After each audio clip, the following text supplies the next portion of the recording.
Halos aabot sa $1 bilyong ang pondong nakalaan para sa mga bagong programa ng Agriculture Department katuwang ang World Bank.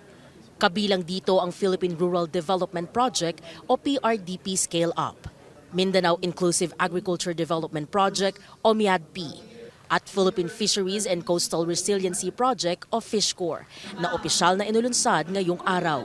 Una, ma-address natin yung mga constraints nga sa value chain. Pangalawa, magkaroon tayo ng mga value chain infrastructure. Paano ma-address yung mga problema doon sa babago-bagong panahon.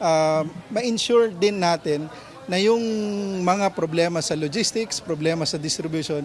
Layon din daw ng PRDP Scale Up na maabutan ng suporta ang mga magsasaka at mangingisda mula sa malalayong lugar para mapataas ang kanilang produksyon. At palakasin ang partisipasyon ng mga kababaihan sa sektor ng agrikultura. Kapag women-headed households, yung namumuno doon sa mga programa, mas malaki yung chance ng success and sustainability.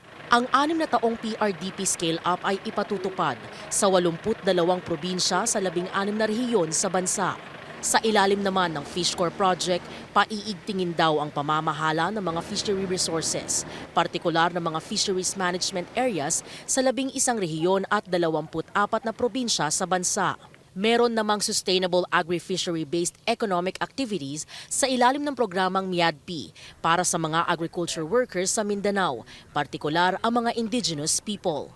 Sa kabuuang pondo mula sa World Bank, $600 million ang nakalaan para sa PRDP Scale Up, $200 million naman sa FishCorp Project at $120 million para sa MIADP. Binigyang diin ng World Bank na climate change-related problems sa sektor ng agrikultura ang pangunahing target solusyonan ng mga bagong programa, bukod sa pagpapalakas ng inclusivity sa agriculture sector. All these three projects support the DA's strategic priorities to improve national food security through investment in critical infrastructure and post-harvest facilities to improve productivity and integrate farmers and fisherfolks into value chains and markets.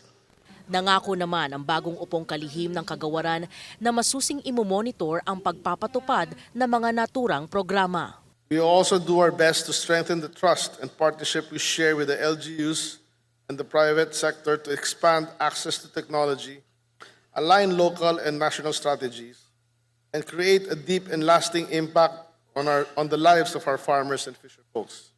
EJ Gomez, CNN Philippines.